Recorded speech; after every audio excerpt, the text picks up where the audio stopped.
السلام عليكم ورحمة الله. إن الحمد لله نحمده ونستعينه ونستغفره ونعوذ بالله من شرور أنفسنا ومن سيئات أعمالنا من يهده الله فلا مضل له ومن يضلله فلا هادي له ونشهد أن لا إله إلا الله وأن محمدا عبده ورسوله صلى الله عليه وعلى آله وسلم أرسله بالحق بشيرا ونذيرا وداعيا إلى الله بإذنه وسراجا منيرا. أما بعد فأعوذ بالله من الشيطان الرجيم. بسم الله الرحمن الرحيم. إن الله وملائكته يصلون على النبي يا أيها الذين آمنوا صلوا عليه وسلموا تسليما. اللهم صل على محمد وعلى آل محمد كما صليت على إبراهيم وعلى آل إبراهيم إنك حميد مجيد. اللهم بارك على محمد وعلى آل محمد كما باركت على إبراهيم وعلى آل إبراهيم إنك حميد مجيد. معزز محترم حضرات علماء کرام মুরব্বিয়ান ism যুবক ভাইরা আমার পর্দার আড়ালের সম্মানিত মা বোনেরা, আমরা সকলে মিলে সেই মহান মনিবের দরবারে প্রাণ খুলে শুকরিয়া আদায় করব যে রব্বুল আলামিন আমাদেরকে যুলহজ মাস দান করেছেন, কোরবানি হজের মতো ইবাদত করার তৌফিক দিয়েছেন, আমাদেরকে সুস্থ রেখেছেন, আল বাইতুল্লাহ আসার এবং বসার তৌফিক এনায়েত করেছেন।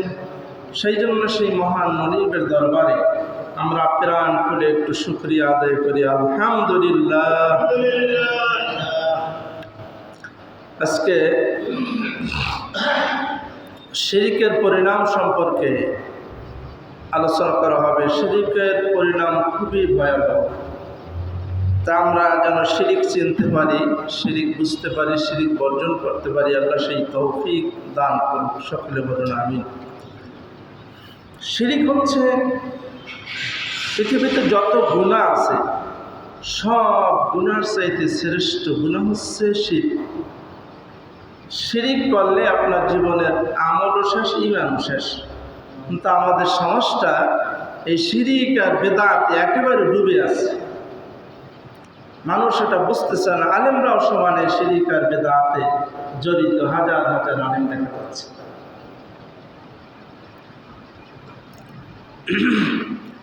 আল্লাহ পাক রব্বুল আলামিন সূরাতুল লুকমানের 13 নম্বর আয়াতে ইরশাদ করেছেন, ইয়া বুনাইয়া লা তুশরিক বিল্লাহ ইন্নাশ শিরকা লাযুলমুন আযীম। আল্লাহ পাক রব্বুল আলামিন কোরআনে কারিমে ইরশাদ করেছেন, এই নসিহতটুকু লুকমান আলাইহিস সালাতু ওয়াস সালাম তার সন্তানকে করেছিলেন। তিনি বলেছিলেন, হে আমার কলিজার টুকরা সন্তান, কখনো শিরিক করবে না, কারণ শিরিক হচ্ছে সবচাইতে বড় গুনাহ। শিরিক থেকে সারা জীবন তুমি বেঁচে থাকবে। লুকমান আলাইহিস সালাতু ওয়াস সালাম তার সন্তানকে নসিহতটা করেছেন। এটা আল্লাহর এত পছন্দ হয়েছে, আল্লাহ পাক তার এই কথাটাকে কোরআনে কোট করেছেন, কোরআনের মধ্যে ঢুকিয়ে দিয়েছেন। সুবহানাল্লাহ। তাহলে কোরআন থেকে আমরা জানতে পারলাম শিরিক হচ্ছে সবচেয়ে বড় গুনাহ। সহিহ বুখারীর 2য় খণ্ড 884 নং হাদিসে রাসূল করিম সাল্লাল্লাহু আলাইহি ওয়াসাল্লাম, সকলে বলেন সাল্লাল্লাহু আলাইহি ওয়াসাল্লাম, তিনি ইরশাদ করেছেন, নবীজি বলেছেন, আমার সাহাবীরা, আমি কি তোমাদেরকে বলবো না গুনাহের মধ্যে সবচেয়ে বড় গুনাহ কোনটি? সাহাবীরা বলল, ইয়া রাসূলুল্লাহ, আমরা তো এটাই শুনতে চাই, আমাদেরকে বলুন। নবীজি বললেন, আল ইশরাকু বিল্লাহ, সবচেয়ে বড় গুনাহ হচ্ছে শিরক। শিরিক কখনো করবে না, শিরিক করলে তোমরা জাহান্নামে যাবে। নাউযুবিল্লাহি মিন যালিক। সূরাতুল আনআমের 88 নম্বর আয়াতে আল্লাহ পাক রব্বুল আলামিন বলেন, ওয়ালাউ আশরাকু লাহাবিতা আনহুম মা কানু ইয়ামালুন। আল্লাহ পাক রব্বুল আলামিন বলেন, যে ব্যক্তি শিরক করবে তার জীবনের সব আমল আমি আল্লাহ বাতিল করে দেব, নষ্ট করে দিব। সে জীবনে 50-60 বছর বসে যত ইবাদত করেছে, হজ করেছে, যাকাত দিয়েছে, দান সাদাকা করেছে, নামাজ পড়েছে, সিয়াম পালন করেছে, জীবনের সব আমল আমি আল্লাহ বাতিল করে দেব। শুধু আমল বাতিল করে শেষ হয়নি, আল্লাহ পাক বলছেন, আমি তার ঈমান নষ্ট করে দেব, তার ঈমান এবং আমল দুইটাই শেষ হয়ে যাবে। সকলে বলুন নাউযুবিল্লাহ। সূরা যুমার 65 নম্বর আয়াতে আল্লাহ পাক রব্বুল আলামিন বলেন, লাইন আশরাকতা লায়াহবাতান্না আমালুকা ওয়ালাতাকুনান্না মিনাল খাসিরিন। আল্লাহ পাক রব্বুল আলামিন বলেন, হে নবী, আপনিও যদি শিরক করেন তাহলে আপনারও জীবনের সব আমল আমি আল্লাহ নষ্ট করে দিব। নাউযুবিল্লাহি মিন যালিক। কত শক্ত কথা, বুঝতে পারছেন এই কথার ওজন কত? আল্লাহ নবীকে বলতেছেন, আমাদের শ্রেষ্ঠ নবী, মহামানব, তাকে বলতেছেন, হে নবী, আপনিও যদি শিরক করেন তা আপনাকে ছাড় দেওয়া হবে না। আপনার জীবনের সব আমল আমি আল্লাহ বাতিল করে দেব। ওয়ালাতাকুনান্না মিনাল খাসিরিন, আপনিও খাসারতকারীদের অন্তর্ভুক্ত হয়ে যাবেন, আপনি জাহান্নামে যাবেন। যেই নবীকেও আল্লাহ শিরকের ব্যাপারে কত বড় থ্রেট দিয়েছেন, হুমকি দিয়েছেন, এখানে অনুরোধের সুরেও বলেন না। আল্লাহ বলছেন, আপনিও যদি শিরক করেন তা আপনার জীবনের সব আমল বাতিল করে দেব, আপনি জাহান্নামে। আল্লাহু আকবার, কত বড় সাংঘাতিক কথা। সূরা মায়েদার 72 নম্বর আয়াত আল্লাহ পাক রব্বুল আলামিন ইরশাদ করেছেন, মান ইউশরিক বিল্লাহি ফাকাদ হারামাল্লাহু আলাইহিল জান্নাতা ওয়া মাওয়াহুল নার ওয়া মা লিয-যালিমিনা মিন আনসার।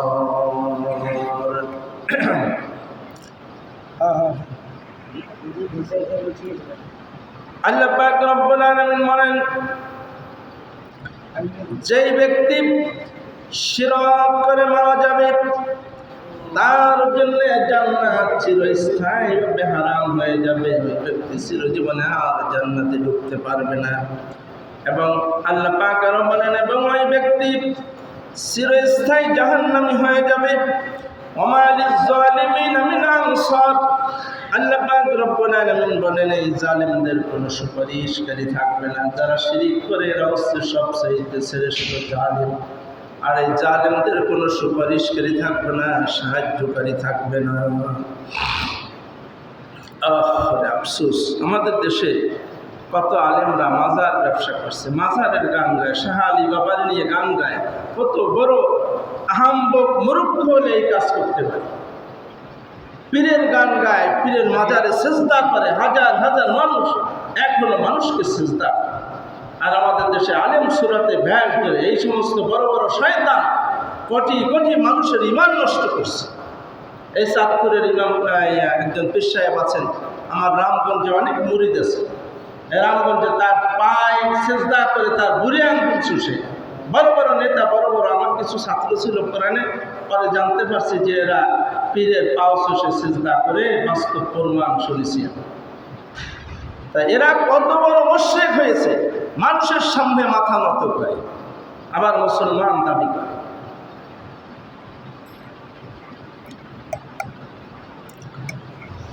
সুনানে আহমদের মধ্যে এসেছে, মুসনাদে আহমদের মধ্যে এসেছে 22,075 নং হাদিস।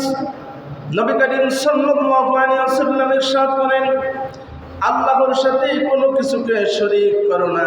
যদি তোমাকে হত্যা করা হয়, কত বড় শর্ত দিয়েছেন নবীজি, আল্লাহর সাথে শরীক করবে না। তোমাকে যদি হত্যা করা হয়, তোমাকে যদি পুড়ে মারা হয়, তারপরেও তুমি আল্লাহর সাথে শরীক করবে না। কারণ তোমাকে যদি হত্যা করে তুমি মরে যাও, তুমি জান্নাতে যেতে পারবে। তোমাকে যদি পুড়ে মারা হয়, তুমি রাজি হয়ে যাও, তোমার জন্য আল্লাহর জান্নাত অপেক্ষা করছে। কিন্তু যদি তুমি আপোস করো, শিরক করো, তাহলে তুমি চিরস্থায়ী জাহান্নামী হয়ে যাবে। এই জন্যে আমরা যারা মুমিন দাবি করি, আমাদের ইমানের উপর অবিচল থাকতে হবে, মজবুত থাকতে হবে। যত বন্যা আসুক, যত ঝড়-ঝাপটা আসুক, আমাদের সহ্য করতে হবে। আমাদের দেশে ইসলামিক একদল মানুষের ফাঁসি দেওয়া হয়েছে, কিন্তু তারা কোনো সময় আপোস করে নাই, দেখছেন না? অনুরোধ করে নাই বাঁচার জন্যে। তারা ফাঁসির মঞ্চে হাসতে হাসতে গিয়ে ফাঁসির রশি গলায় দিয়েছে। এ হচ্ছে ইমানের পরিচয়। ফেরাউনের কন্যা, তার একজন স্ত্রী ছিল, হাদিসটি সহিহ বুখারীতে এসেছে।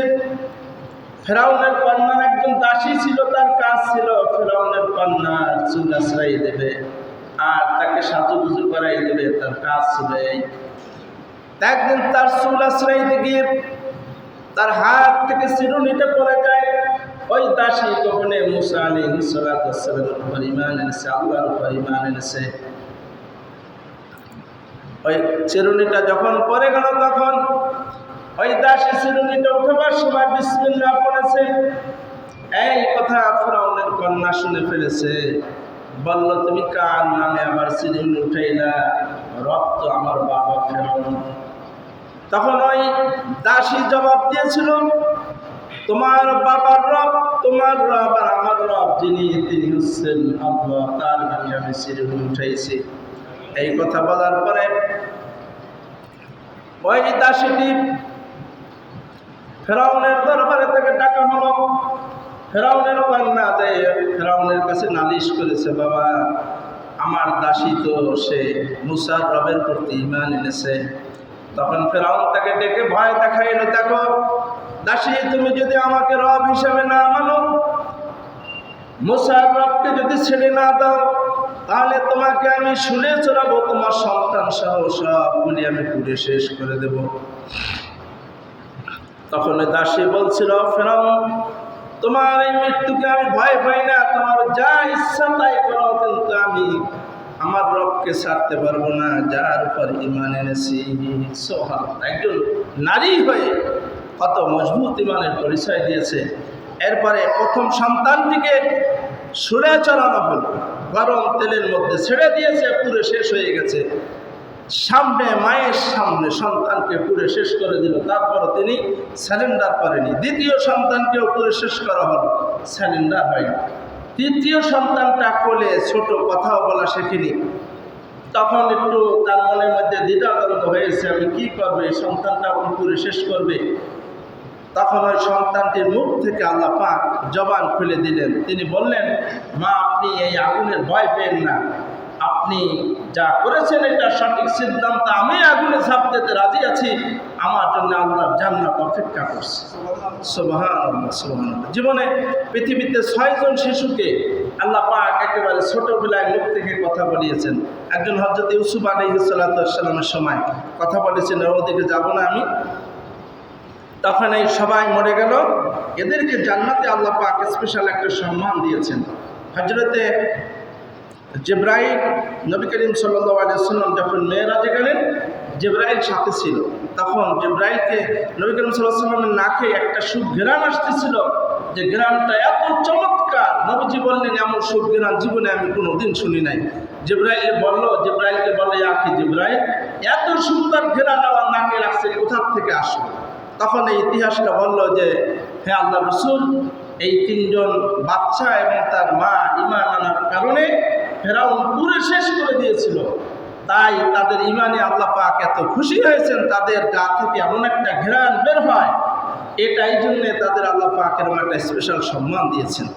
এমন সুন্দর সুঘ্রাণ তাদের গা থেকে বের হয়। তাই ঈমানের উপর যদি ঈমানের মতো ঈমান আনতে পারে, তাহলে সফল ইনশাআল্লাহ। আল্লাহ তাআলা কোরআনে এটাই বলেছেন, ফাতাফলাহুল মুমিনুন, যারা খাঁটি ঈমান আনছে তারা সফল হয়ে গেছে। সফল হবে তাও না, সফল হয়ে গেছে। এখন তো আমাদের সমাজে অনেক আলেমদেরকেও দেখা যায়, এই ফ্যাসিস্ট সরকার আমলে প্রত্যেক আলেম ওলামা লীগ সাজছিল না, ওলামা লীগ সেজে আমার পরিচিত লোক দেখছি কোটি কোটি টাকা আত্মসাৎ করেছে। তারা তো সরকারি দলের লোক, যোগ দিয়েছে।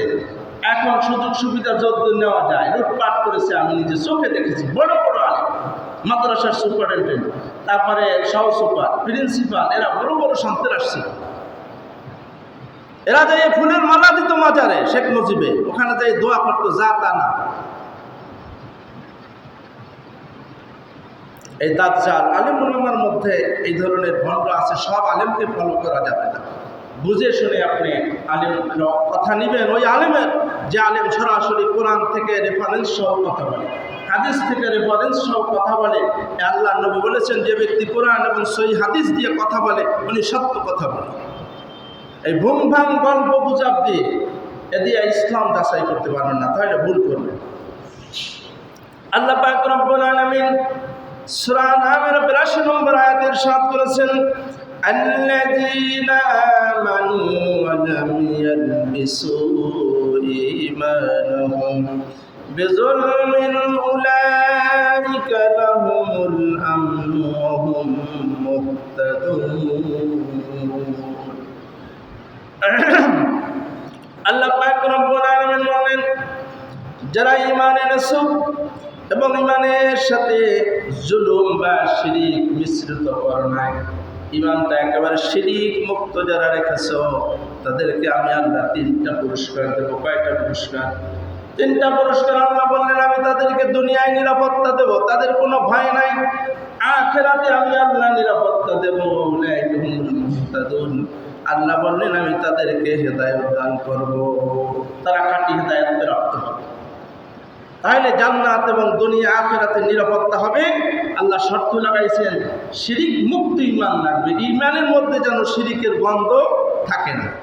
কিন্তু আমরা তো শিরিকের মধ্যে ডুবে আছি। আমি বেশি বলবো না, একটা শিরিকের সংজ্ঞা বলবো। শিরিকের কিতে শিরিক হয় এ ব্যাপারে আলোচনা করতে গেলে 2 জুমা লাগে, আমি সেগুলোও বলবো, তবে আজকে একটা বলবো। তাই তো আমরা কয়েকজন বাঁচি, দেখবেন আমরা কমান কতজন করে যাই।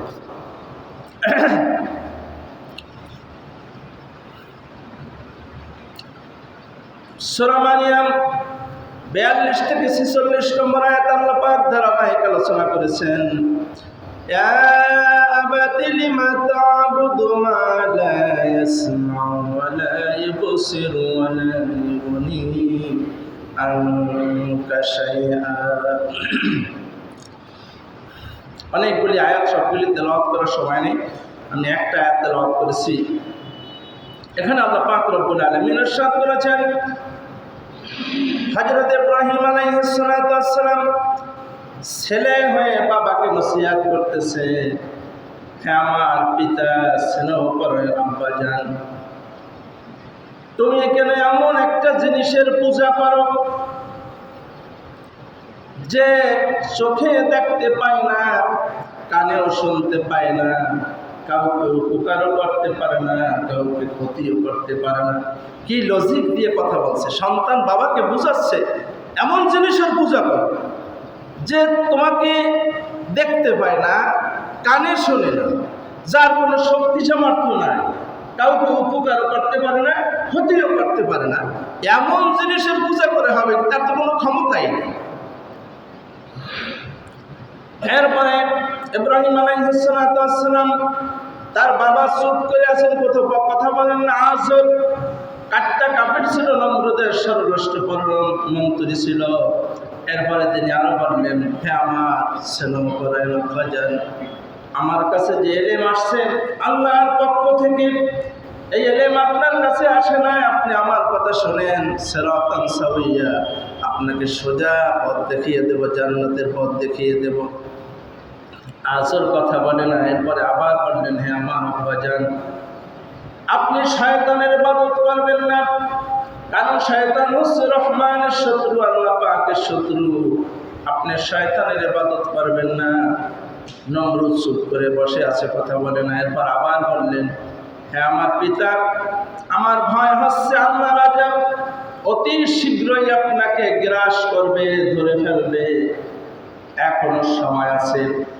এতগুলো নসিহত করার পর তিনি বললেন, হয় ইব্রাহিম, তুমি কি আমার এই দেব দেবীগুলোকে ভৎসনা করছো, তিরস্কার করছো, গালিগুলোজ করছো? তুমি যদি চুপ না থাকো,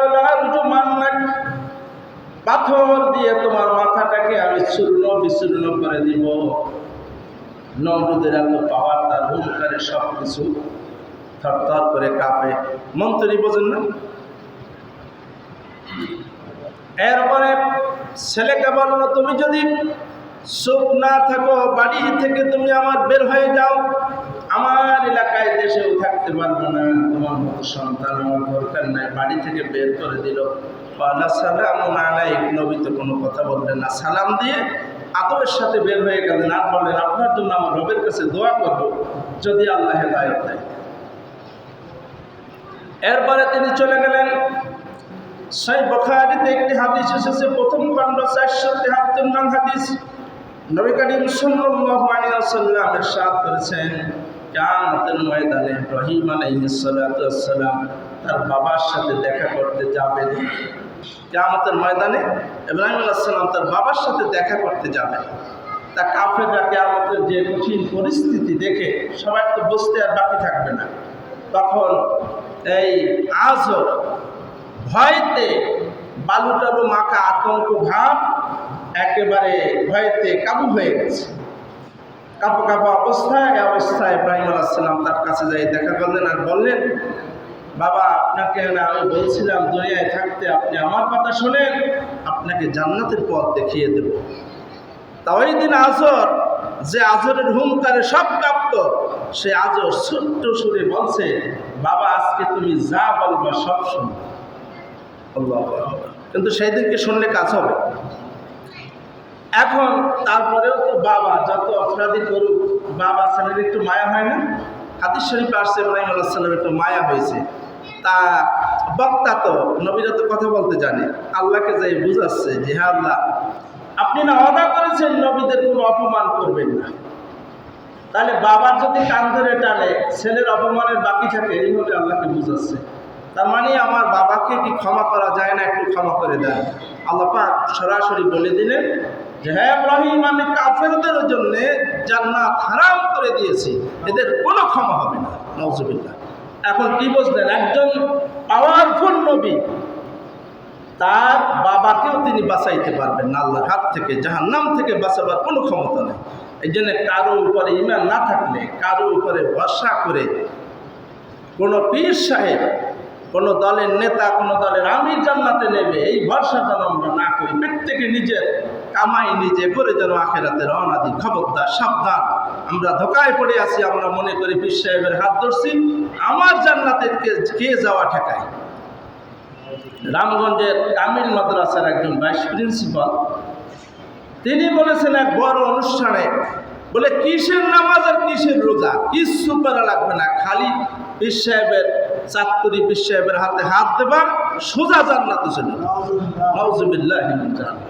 এবং তার এক মুরিদ আমাকে সরাসরি বলেছে, তিনি বলেছেন যে আমি একান্ত খাস মুরিদ, আমরা ধনী মানুষ তো টাকা পয়সা দিয়ে আমাদের খুব ভালোবাসে। আমাদের একদিন মজলিসে আইসে পীর সাহেব বললেন যে তোমরা যেন আমার একান্ত কাছের মুরিদ, তোমরাও তো কিছু গুনাহ খাতা করো, এই জন্য কোনো টেনশন নাই, আমি আল্লাহর কাছে কই এটাই তোমাকে জান্নাত দিই।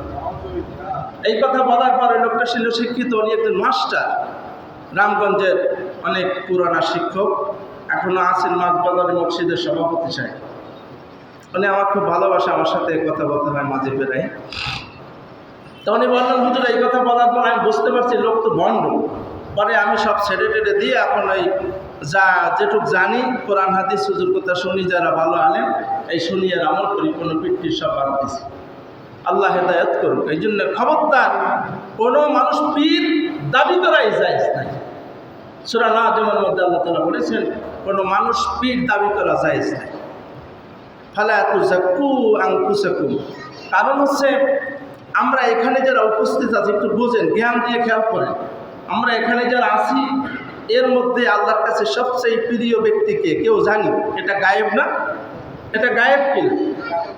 একজন রিক্সা চালক, সে হালাল রুজি খায়, 5 ওয়াক্ত নামাজ পড়ে, দেখা যায় সে আমার চাইতে অনেক আল্লাহর কাছে আগাইয়া আছে। এরকম আছে না? আবার অনেক আলেম আছে হারাম খায় সমানে, এরকমও আছে। তো এই জন্যে পীর মানে হচ্ছে সে নিজেকে দাবি করছে যে আল্লাহর ওলি, মানে সবচাইতে বেশি পরহেজগার, আল্লাহর খাস বান্দা, আল্লাহর বন্ধু। কিন্তু একজন কেন হতে যাবে? যারা ঈমান এনেছে, হালাল রুজি খায় এবং ফরজ হুকুম পালন করে, সব আল্লাহর ওলি, সব আল্লাহর বন্ধু। আল্লাহ বলছেন আমার পরিবারের লোক যারা 5 ওয়াক্ত নামাজ পড়ে, তা সেখানে একজন আল্লাহর ওলি হইতে যাবে কেন? ওলি তো আমরা সবাই, খালি একজন আল্লাহর ওলি হবে কেন? আমাদের ধারণাটা কলুষিত করে ফেলছে এই সমস্ত পীর সাহেবরা। কিছু দালাল আছে, তারা উল্টোপাল্টা বুঝাইয়ে আমাদের একেবারে শেষ করছে সমাজটা। আপনারা যারা খাঁটি দিলে আল্লাহকে বিশ্বাস করেন, সব আল্লাহর ওলি। শিরক মুক্ত, বিদআত মুক্ত যারা আমল করে, এরা সব আল্লাহর ওলি। আল্লাহ পাক রব্বুল আলামিন বলেন সূরা হাজির ৭৪ নম্বর আয়াত, ইয়া আইয়ুহান নাসু দুরিবা মাসালুন ফাসতামিউ লাহু ইন্নাল লাযীনা তাদউনা মিন দুনিল্লাহি লা ইয়াখলুকু যুবাবান ওয়া লাউ ইজতামাউ লাহু ওয়া ইন ইয়াসলুবহুমুয যুবাবু শাইআন লা ইয়াস্তানকিযুহু মিন ضعف الطالب والمطلوب مع قدر الله حق قدره। খুব খেয়াল করে শুনেন আল্লাহ পাক রব্বুল আলামিন কি বলছেন। হে মানুষ, ইয়া আইয়ুহান নাস, এখানে শুধু মানুষ বলে আল্লাহ ডাক দিলেন, হে মানুষ। একটি উপমা তোমাদের সামনে আমি পেশ করলাম, মনোযোগ দিয়ে তা শোনো। তোমরা আল্লাহর পরিবর্তে যাদেরকে ডাকো, তারা একটি মাছি সৃষ্টি করতে পারে না। যুবাবান শব্দের অর্থ হচ্ছে মাছি। তারা একটি মাছিও বানাবার ক্ষমতা রাখে না। দুনিয়ার কোনো মানুষ একটা মাছি কি আবিষ্কার করতে পারবে? আল্লাহ পাক ছোট্ট একটা জিনিস দিয়ে উদাহরণ দিয়ে বুঝালেন, হে দুনিয়ার মানুষ, তোমরা যাদের ইবাদত করো তারা একটা মাছি বানাবার ক্ষমতা রাখেন। এমনকি আল্লাহ বললেন, এই মূর্তির সামনে ভোগ দেয় না, খাবার দেয় না, পেশাব না কি কয়, এই খাবারগুলি মাছিতে খাইয়ে যায়, এটা সে তাড়াইতেও পারে না, খাইয়ে টাইয়ে পায়খানা করে ধুয়ে যায়, কিন্তু তাও কি সে তাড়াবার ক্ষমতা তার নাই? তাহলে তার কার ইবাদত করছো তোমরা? এরপর আল্লাহ বলছেন, মামা কদারুল্লাহ হাক্কা কদরি, আমি আল্লাহকে তোমরা যথাযথভাবে মূল্যায়ন করতে পারো না, চিনতে পারো না, বুঝতে পারো না যে আল্লাহ তাম পৃথিবী সৃষ্টি করছেন। তোমরা এই বাদ দিয়ে একজন কুটাকাটা দিয়ে নিজে বানাইলে তার ইবাদত করবে। আর যারা মূর্তিটা বানাইলো, সৃষ্টি করলো, এখন রব কি মূর্তি না ওনরা রব হয়েছে? মূর্তির রব হয়েছে না ওনরা সৃষ্টি করেছে? তাইলে উল্টাপাল্টা হয়ে গেল না? রবের ইবাদত করবে, সেখানে এখন রব থেকে বান্দার ইবাদত করছে ওরা।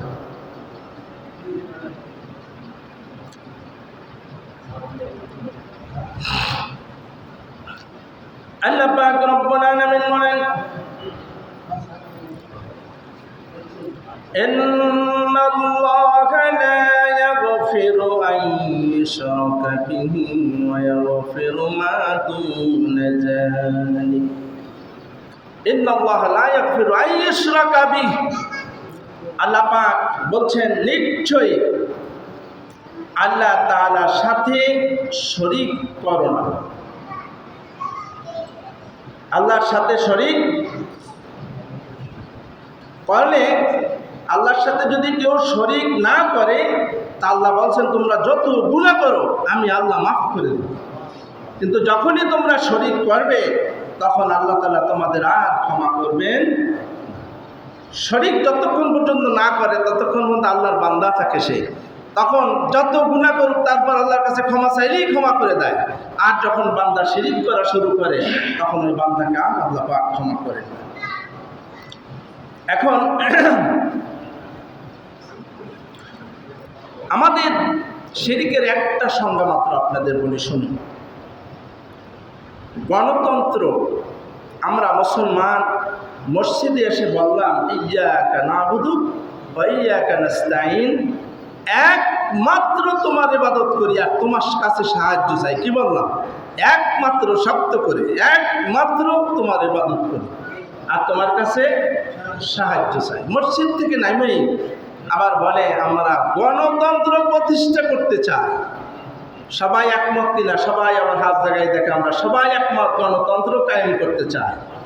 ভালো করে বুঝবেন, আমরা মুসলমান গণতন্ত্র কায়েম করতে চাই। গণতন্ত্র মানে কি? এর অর্থ সবাই বুঝেন? গণতন্ত্র হচ্ছে মানুষ রচিত আইন। এটার অর্থ কি? মানুষ রচিত আইন। সংসদে, পার্লামেন্টে যারা মেম্বার থাকে তারা অধিকাংশ মানুষ মিলে যেটা রায় দেবে, সেইটাই হচ্ছে সংবিধান, আর সেইটাই হচ্ছে জনগণের উপরে সেই আইন চালু করে দেওয়া হবে। এখন মুসলিম জীবনে আপনারা বলেন আইনদাতাকে, আমাদের সংবিধান আছে না? আমাদের সংবিধান হচ্ছে কোরআন। আমরা কোরআন মানব। কোরআনের আইন আমাদের জন্য যথেষ্ট কিনা না কিছু কম বেশি আছে? পৃথিবীতে এমন কোনো নিয়ম কানুন নাই যে কোরআনের মধ্যে নাই। এটা হচ্ছে একটা সংবিধান, জীবনের শুরু থেকে শেষ পর্যন্ত। কালকে আমি ঈদুল ফিতরের আলোচনা অনেকগুলো পয়েন্ট বলছিলাম। একজন মুসলিম জীবনে আপনার খাওয়া দাওয়া, ঘুম, ব্যবসা বাণিজ্য, আত্মীয় স্বজন, তারপরে সমাজ, সব কিছু হবে একমাত্র আল্লাহ পাকের। আপনার রাজনীতি, এটা কার মত মতন হওয়া লাগবে? আল্লাহ পাকের মত মতন হওয়া লাগবে। আল্লাহ পাক কোরআনে কি বলছেন শোনেন, সূরা আয়াত 85 নম্বর আয়াত। আল্লাহ পাক রব্বুল আলামিন বলেন, ومن يبتغ غير الإسلام دينا فلن يقبل منه وهو في الآخرة من الخاسرين। আল্লাহ পাক রব্বুল আলামিন বলেন, আমার একমাত্র ধর্ম হচ্ছে ইসলাম। এই ইসলাম ধর্ম ছাড়া তোমরা যদি অন্য কোনো ধর্ম পালন করো, তাহলে সেটা আমি আল্লাহর কাছে গ্রহণযোগ্য হবে না, ওটা বাতিল হয়ে যাবে। এর পরেও যদি করো তাহলে ওয়া ফিল আখিরাতি মিনাল খাসিরিন, তোমরা খেসারতকারীদের অন্তর্ভুক্ত হয়ে যাবে, জাহান্নামে যাবে। মুসলমান, আমাদের ধর্ম হবে ইসলাম। ধর্ম হবে কি? ইন্নাদ দীনা ইনদাল্লাহিল ইসলাম। আমরা মুসলমান, আমাদের ধর্ম ইসলাম। আর আমরা গণতন্ত্র প্রতিষ্ঠা করি, মানুষ রচিত আইন প্রতিষ্ঠা করতে চায়। যারা মানুষ রচিত আইন প্রতিষ্ঠা করতে চায় জমিনে, তারা এর সাথে যারা যারা যোগ দিবে, ভোট দিবে, সহযোগিতা করবে, সব মুশরিকের অন্তর্ভুক্ত। একথা আমি বলি না, কোরআন বলে। আমরা মুসলমান, লা ইলাহা পড়েছি, তাহলে আমাদের জীবনের সমস্ত কর্ম হবে আল্লাহর পদ্ধতিতে, রাসূলুল্লাহ সাল্লাল্লাহু আলাইহি ওয়াসাল্লামের পদ্ধতিতে হওয়া লাগবে। এটা কি ঠিক না বেঠিক? তাহলে আমরা মনে করছি নামাজ পড়ি, জান্নাতে চলে গেছি, ওদের আওয়ামী লীগের সভাপতি আল্লাহর বিরুদ্ধে সারাদিন ষড়যন্ত্র করছে। আল্লাহর আইনে মানুষ খুন করা আছে, গুম করা আছে, লুটপাট আছে, জেনা ব্যভিচারী আছে, এগুলো সব করছে উনি সভাপতি। আবার আজিজ সাহেব মক্কায়ও গেছে লুটপাট করা টাকা দিয়ে, উনি জান্নাতে যেতে চায়।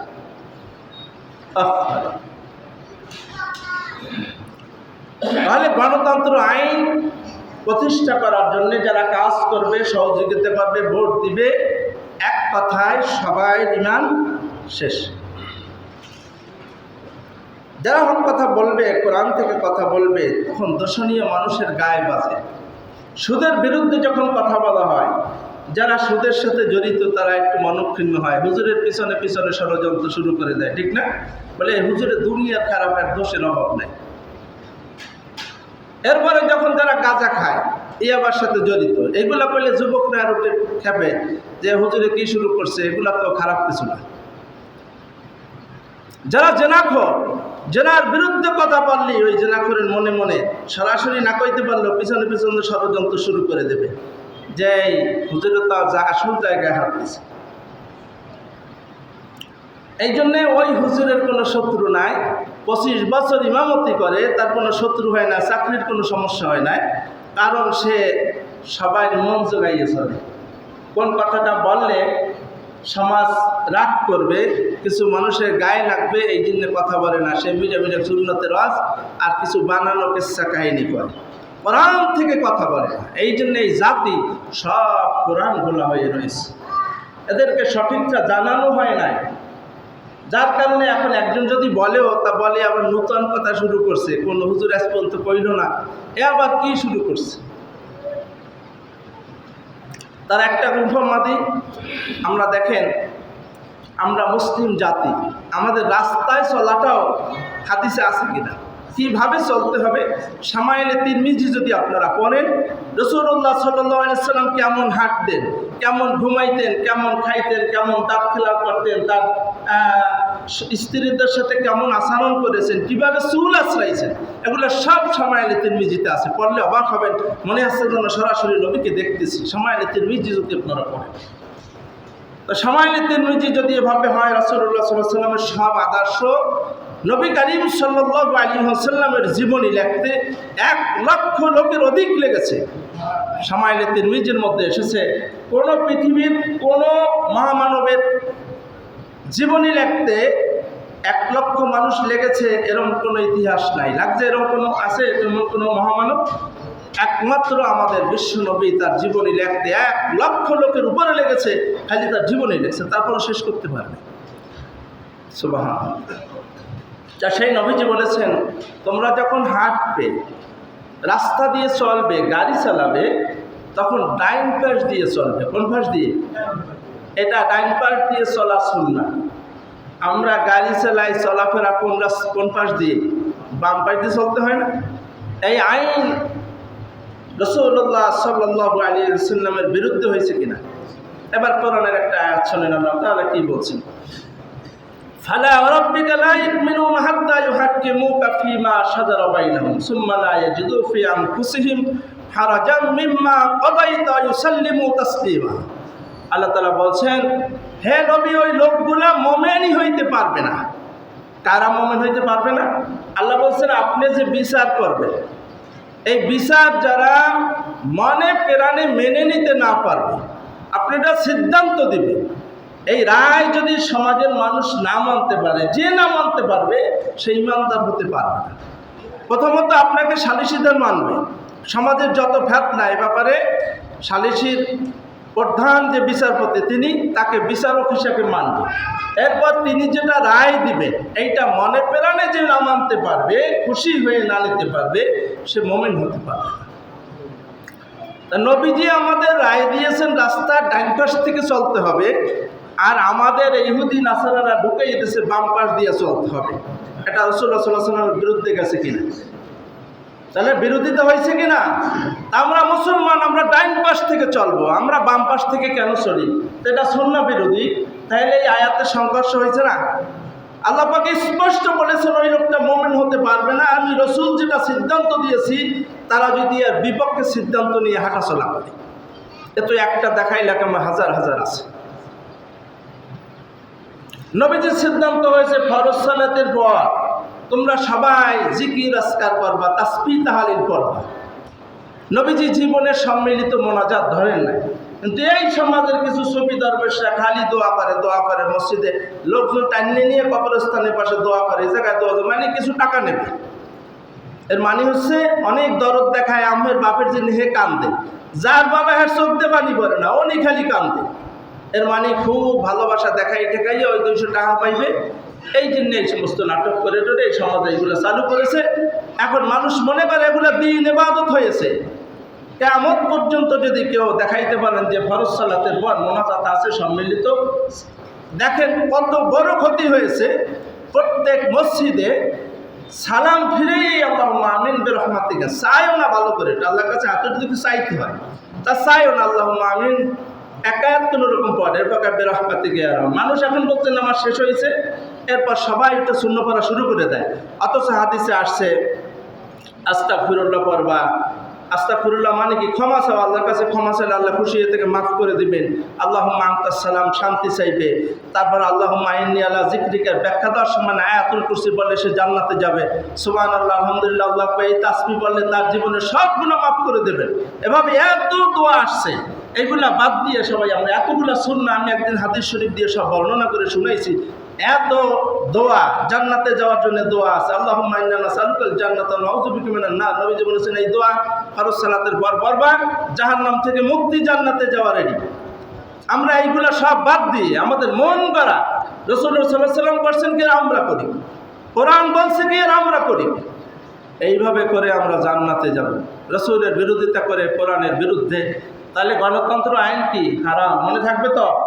গণতন্ত্র যারা মনে প্রাণে ভালোবাসবে, মানবে, সহযোগিতা করবে, সব মুশরিকের অন্তর্ভুক্ত। আমি বলে গেলাম কোরআন থেকে। যদি আপনারা এটা মানতে পারেন তাহলে মুসলিম, যদি না মানতে পারেন, জমিনে যদি বলতে হয় মুখ থেকে কিছু, তাহলে আল্লাহর আইন প্রতিষ্ঠা করতে হবে। কোরআন সুন্নাহর আইন চলবে আল্লাহর জমিনে। এই জমিন কার? আল্লাহ পাকের। আইন চলবে কার? সৃষ্টি কার? তাহলে আইন চলবে আরেকজনের। একটু বোঝার চেষ্টা করেন। সূরা মায়েদা 85 নম্বর আয়াত আমি আগেই পড়ে শুনাইছি। আল্লাহ বলছেন আমার একমাত্র ধর্ম ইসলাম, এটা বাদ দিয়ে যদি কোনো ধর্ম তোমরা পালন করো তাহলে তোমরা মুশরিক হয়ে যাবে, জাহান্নামে যাবে। আল্লাহ তাআলা বোঝার তৌফিক দান করুক। এই শিরিকের সমস্ত পাপ থেকে আমাদের বাঁচার জন্য আল্লাহ হেফাজত করুক। শিরিকের একটা সংখ্যা বলছি, আরও হাজারো সংখ্যা আছে, আমি পরবর্তীতে নেক্সট টাইমে শোনাবো ইনশাআল্লাহ।